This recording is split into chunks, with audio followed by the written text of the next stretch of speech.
Assalamualaikum warahmatullahi wabarakatuh. Halo semuanya, perkenalkan kami kelompok 5 dari IKMC akan membahas tentang penanganan bencana angin topan. Sebelumnya, kami akan memperkenalkan diri kami masing-masing terlebih dahulu. Dalam kelompok ini terdiri dari Melin Putri Pratama, Nada Nursifah, Nadia Almaida Putri Kinanti, Taufik Al-Hakim Pratama. Sebelumnya pasti kalian semua udah nggak asing lagi dengan yang namanya angin topan. Tapi pengertiannya, apa kalian semua sudah tahu? Pengertian angin topan adalah angin kencang atau bisa juga disebut badai besar yang sangat kuat dengan pusaran angin dengan kecepatan 120 km per jam atau lebih.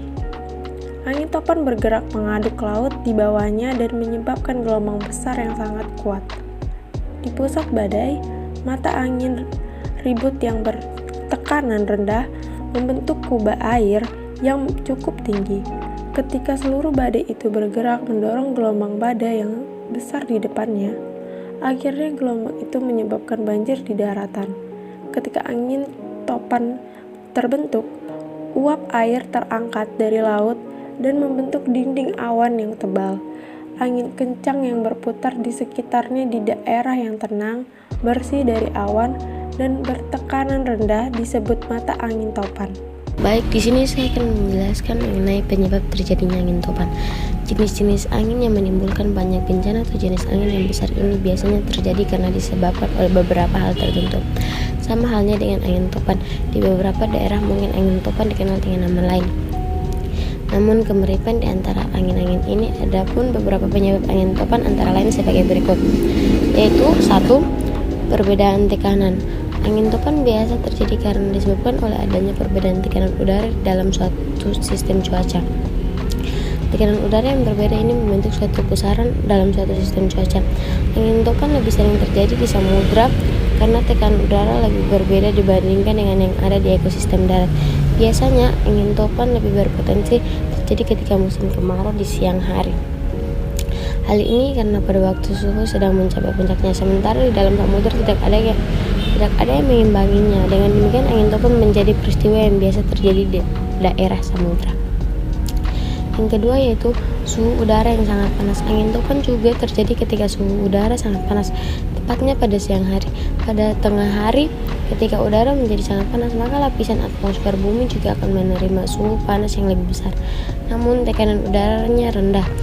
Karena hal itulah maka akan terjadi perbedaan tekanan udara dari tempat yang mempunyai suhu rendah menuju ke tempat yang mempunyai suhu tinggi.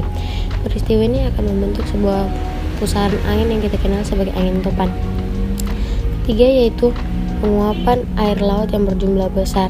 Angin topan lebih banyak terjadi di lautan daripada di daratan, terlebih di kawasan samudra yang dekat dengan garis khatulistiwa namun tidak terlalu dekat. Beberapa samudra yang notabene sering terjadi angin topan adalah di Samudra Pasifik dan Samudra Atlantik. Ketika tengah hari, maka suhu akan mencapai lebih dari batas normal, yaitu sebesar 27 derajat, naik sedemikian rupa. Hal ini secara otomatis akan menyebabkan permukaan laut memiliki suhu yang lebih tinggi daripada suhu di bawah laut. Hal tersebutlah yang memicu terjadinya penguapan yang sangat besar dan juga sangat cepat. Pada proses penguapan tersebut juga terjadi proses pembekuan sehingga akan menyebabkan pusaran air yang mempunyai kecepatan tinggi. Yang keempat yaitu pusaran angin yang terjadi berjam-jam. Terbentuknya angin topan juga karena disebabkan adanya pusaran angin yang telah berlangsung selama berjam-jam. Angin ini terjadi di Indonesia dikenal juga sebagai angin badai. Biasanya angin ini datang dengan mendadak. Sebelum terbentuknya angin topan atau angin badai ini, biasanya terjadi proses pembentukan pusaran angin yang berlangsung selama beberapa jam. Dengan adanya tanda yang berlangsung selama berjam, inilah seharusnya angin topan sudah bisa diantisipasi agar tidak menimbulkan korban jiwa dan juga kerusakan berat. Terlebih lagi sudah alat-alat canggih semacam satelit yang bisa mendeteksi keberadaan angin topan lebih tepat. Dengan adanya prediksi terjadinya angin topan, maka pencegahan terhadap angin topan secara lebih dini dapat dilakukan. Yang kelima yaitu kerumitan lain dalam cuaca. Angin topan dapat dijelaskan secara ilmiah dan secara gamblang mengenai penyebabnya apabila terjadi di tengah samudra. Namun akan lain halnya dengan angin topan apabila terjadi di daratan dan di tengah pemukiman masyarakat. Hal ini sangat berbahaya. Namun untuk penyebabnya secara pasti mengenai angin topan yang terjadi di daratan ini belum dapat dipastikan segala kerumitan mengenai kondisi cuaca dan juga kondisi suhu udara. Bisa dimungkinkan penyebab dari angin topan ini karena jika di daratan angin topan bisa datang waktu-waktu, maka manusia harus selalu waspada akan hal ini. Karena angin topan bisa menelan banyak korban jiwa, bahkan bisa menjadi salah satu penyebab tanah longsor. Nah, itulah beberapa hal yang dapat menyebabkan terjadinya angin topan. Angin topan yang apabila Indonesia lebih kenal dengan angin badai ini biasanya terjadi di tengah macam-macam laut. Namun hal ini tidak menutupi kemungkinan bahwa angin topan juga dapat menerjang pemukiman masyarakat. Dampak terjadinya angin topan sendiri bersifat merugi karena kekuatan yang dahsyatnya. Kebanyakan angin topan terjadi di tengah-tengah samudera yang kemudian hanya menelan korban jiwa sedikit atau bahkan tidak sama sekali. Namun angin topan terkadang juga terjadi di daratan, di mana ketika di daratan akan sangat berbahaya karena akan menimbulkan banyak sekali korban jiwa. Selain merenggut korban jiwa, keberadaan angin topan juga menimbulkan banyak kerugian lainnya. Angin topan menimbulkan kerugian di berbagai bidang yang berbeda. Beberapa kerugian atau dampak dari angin topan antara lain sebagai berikut. Dampak dari angin topan yang pertama mengenai bidang perhubungan. Karena angin topan kebanyakan terjadi di tengah lautan, maka sangat erat hubungannya dengan kegiatan perhubungan yang kebanyakan terjadi di tengah lautan. Maka sangat erat hubungannya dengan kegiatan perhubungan yang notabene merupakan hubungan antar wilayah suatu negara dengan negara lainnya. Angin topan tidak hanya mempengaruhi bidang transportasi laut saja, namun juga bidang transportasi darat dan juga udara. Karena tekanan udara dan juga angin yang tidak stabil, maka untuk penerbangan tentu saja akan ditunda karena jadwal penerbangan sangat rentan dengan yang namanya cuaca. Pesawat menjadi tidak aman apabila terjadi dalam cuaca yang tidak stabil. Untuk transportasi darat, angin topan jelas mempengaruhi kelancaran transportasi darat karena dapat membuat kondisi darat menjadi porak-poranda dan bisa menumbangkan pohon-pohon yang ada di daratan. Sementara untuk transportasi laut, keberadaan angin topan sudah tidak diragukan lagi untuk dapat mempengaruhi kelancaran transportasi. Kapal-kapal yang melintas tersebut jelas bisa tergulung oleh ombak yang bisa mencapai tinggi bermeter-meter. Dampak angin topan yang selanjutnya mempengaruhi bidang telekomunikasi. Telekomunikasi bisa berjalan lancar dengan bantuan satelit. Apabila keberadaan satelit menjadi terganggu, maka sistem komunikasi juga akan terganggu. Adanya tekanan udara yang berbeda dan angin kencang juga bisa mempengaruhi atmosfer bumi, terutama di lapisan ionosfer di mana terjadi perpindahan gelombang elektronik dari berbagai alat komunikasi, televisi, dan juga radio. Maka dari itu, jika ada hujan deras disertai dengan petir dan juga kilat, kita dihimbau untuk tidak menyalakan televisi supaya tidak ada sesuatu hal yang tidak diinginkan. Selanjutnya, dampak angin topan mempengaruhi bidang pariwisata. Dampak dari angin topan ini paling banyak mempengaruhi di bidang pariwisata. Bidang pariwisata menonjolkan keindahan alam yang dapat dinikmati oleh wisatawannya. Namun, ketika angin topan menyerang, maka akan menimbulkan berbagai kerusakan yang membuat lingkungan menjadi tidak indah lagi. Selain tidak indah, juga dapat menimbulkan berbagai ancaman mara bahaya lain bagi para wisatawan. Sektor pariwisata yang terkena dampaknya bukan hanya pariwisata laut saja, namun juga pariwisata darat. Selanjutnya ada di bidang pertanian. Kita mengetahui bahwa rata-rata pertanian terjadi di daerah daratan. Beberapa pertanian yang terjadi di wilayah lautan, seperti pertanian rumput laut dan tumbuh-tumbuhan laut yang lainnya, wajar saja apabila terjadi angin topan dapat mengganggu kelangsungan bidang pertanian. Kecepatan angin yang ideal rata-rata adalah 19 hingga 35 km per jamnya. Dengan kecepatan demikian, maka akan terjadi penyerbukan yang sempurna. Sementara itu, angin topan mempunyai kecepatan yang sangat kencang dan juga kekuatan yang sangat besar. Hal ini jelas mengganggu penyerbukan dan membuat pertanian menjadi gagal panen. Selain membuat pertanian gagal panen, angin topan juga akan merusak lahan pertanian hingga menjadi sulit untuk digunakan nantinya atau ditanami. Topan juga dapat mengganggu terjadinya proses pembangunan yang telah dilakukan. Salah satunya ada alasan yang bisa menjelaskan hal ini adalah karena bangunan bisa terangkat hingga ke dasarnya atau bahkan tergeser hingga akhirnya menjadi roboh. Hal ini terjadi karena kekuatan dari angin topan yang dahsyat. Angin topan juga bisa mengangkat atap dari bangunan tersebut. Angin topan juga bisa merobohkan tiang besi yang menjadi penyangga suatu bangunan.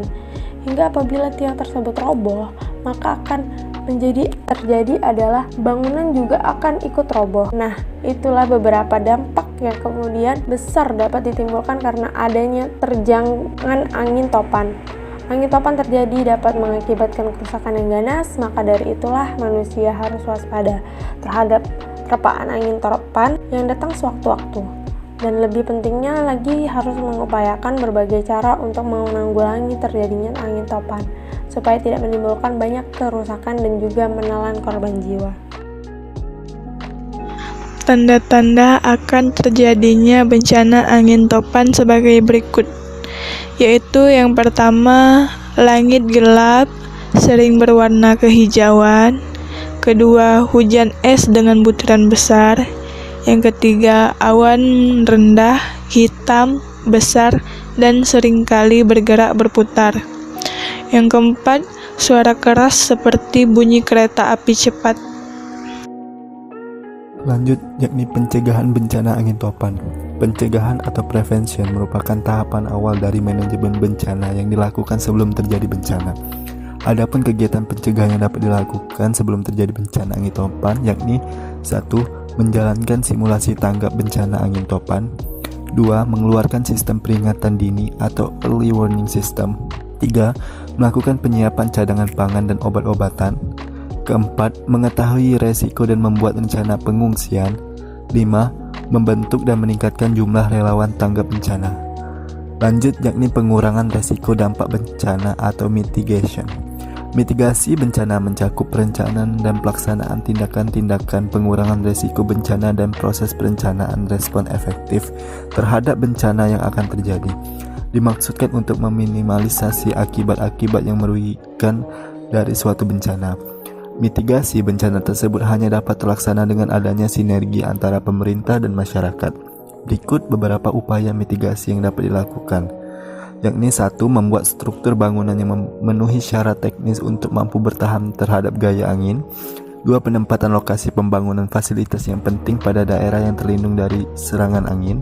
3. Pengamanan barang-barang di sekitar rumah agar terikat dibangun secara kuat sehingga tidak diterbangkan angin. 4. Menyusun peta rawan bencana puting beliung berdasarkan data historis. 5. Sosialisasi mengenai puting beliung agar masyarakat memahami dan mengenal puting beliung, baik definisi, gejala awal, karakteristik bahaya, dan mitigasinya. 6. Penghijauan di bagian atas arah angin untuk meredam gaya angin.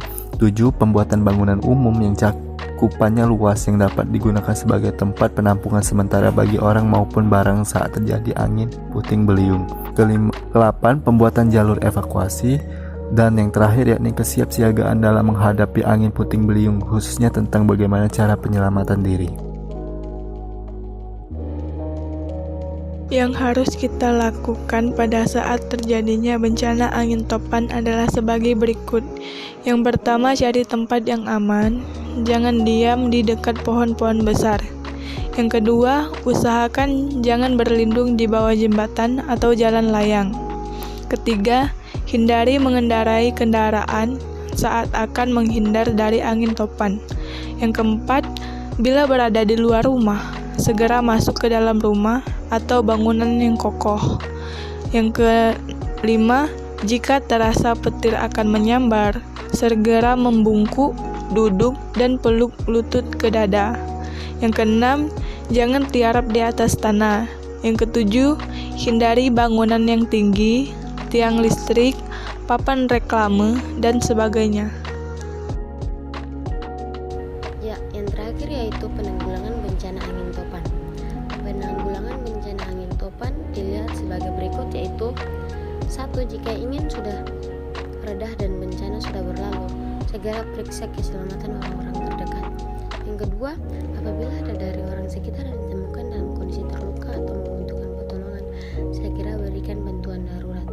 Yang ketiga yaitu selanjutnya periksa segala sambungan baik listrik, gas, dan sebagainya. Jika ada kerusakan segera lapor ke pihak yang berwenang. Sekian, terima kasih. inilah presentasi dari kelompok kami. Kurang lebihnya kami mohon maaf. Wabillahi taufiq wal hidayah. Wassalamualaikum warahmatullahi wabarakatuh. Terima kasih.